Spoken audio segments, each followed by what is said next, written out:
সংসদ কি কেবল বিতর্ক আর সমঝোতার মঞ্চ, নাকি জনগণের ভাগ্য বদলের প্রকৃত সূতিকাগার? বরাবরই এই প্রশ্ন বড় হয়ে দেখা দিয়েছে। এমপিরা সংসদকে প্রাণবন্ত আর অংশগ্রহণমূলক দাবি করলেও বিশেষজ্ঞদের মূল্যায়ন ভিন্ন। সরকারের জবাবদিহিতা নিশ্চিতই সংসদীয় গণতন্ত্রের প্রাণ, সেখানে বড় ঘাটতি আছে বলে দাবি তাদের। সেই সাথে স্পষ্ট ছিল সরকার আর বিরোধী দলের ভারসাম্যের অভাব। জাতীয় গুরুত্বপূর্ণ ইস্যুর চেয়ে দলীয় মতাদর্শিক লড়াই আলোচনার প্রাধান্য পেয়েছে বলে দাবি তাদের। এই সশস্ত্র বাহিনী এবং সেনা শেষ হয়েছে সংসদের প্রথম অধিবেশন। দীর্ঘ সময় পর যেখানে সরকার আর বিরোধী দলের মতদ্বৈততা থাকলেও জাতীয় সংকট সমাধানে তাদের ঐক্যবদ্ধ প্রচেষ্টা ছিল।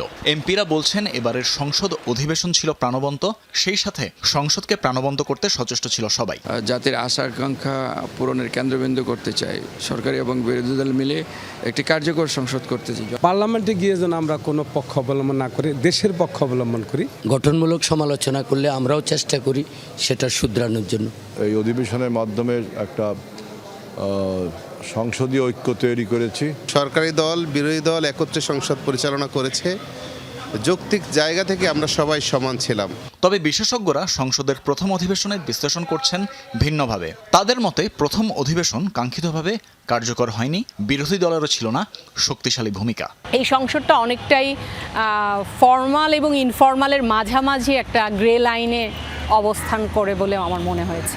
সমঝোতার সংসদ অনেক ক্ষেত্রে মনে হতে পারে, কারণ হচ্ছে সরকারি দল এবং বিরোধী দলের সদস্যরা সবাই এক জায়গায় থেকে আসলে আন্দোলনটা করেছে। আমরা মনে করি সংসদ হলো সরকারের জবাবদিহিতা নিশ্চিত করে।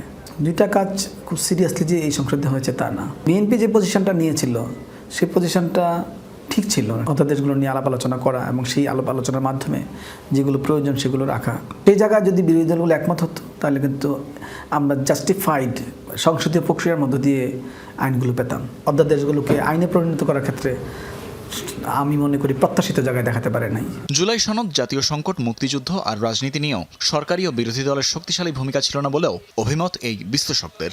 অন্যান্য আলোচনাগুলো বেশি প্রাধান্য পেয়েছে। আমেরিকার সাথে যে চুক্তি হলো, সেই বাণিজ্য চুক্তিগুলো, সেগুলো নিয়েও খুব বেশি আলোচনা আমরা দেখতে পেলাম না। বিদ্যুৎ, জ্বালানি এবং অন্যান্য যে দ্রব্যমূল্যের বৃদ্ধি, এই জায়গাগুলোতে মনে হয়েছে গুরুত্বটা কম পড়েছে আলোচনায়। জুলাই সনদ এবং মুক্তিযুদ্ধ নিয়েই বেশি বিতর্কটা হয়েছে।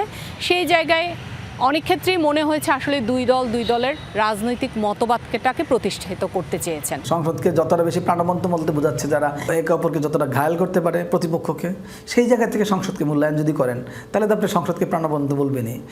আমি তো সংসদকে বলবো সংসদের কার্যকারিতার আলোকে। সেই ইফিসিয়েন্সি তো করতে হলে তাকে আইন প্রণয়নে ভূমিকা রাখতে হবে। আমরা আসলে সাংসদদের কাছে প্রত্যাশা করি সরকারকে সঠিক পথে রাখার জায়গা থেকে, জবাবদিহিতার জায়গা থেকে। এই দুই জায়গায় কিন্তু আমি সেই রকম ডিবেট দেখিনি। বিরোধী দলগুলো সেই কাজ করতে পারে নাই। বিশ্লেষকরা মনে করছেন এবারের সংসদে একদিকে যেমন অনেকে তরুণ, তেমনি অনেকে বুঝতে পারছেন না সংসদের প্রকৃত কাজ।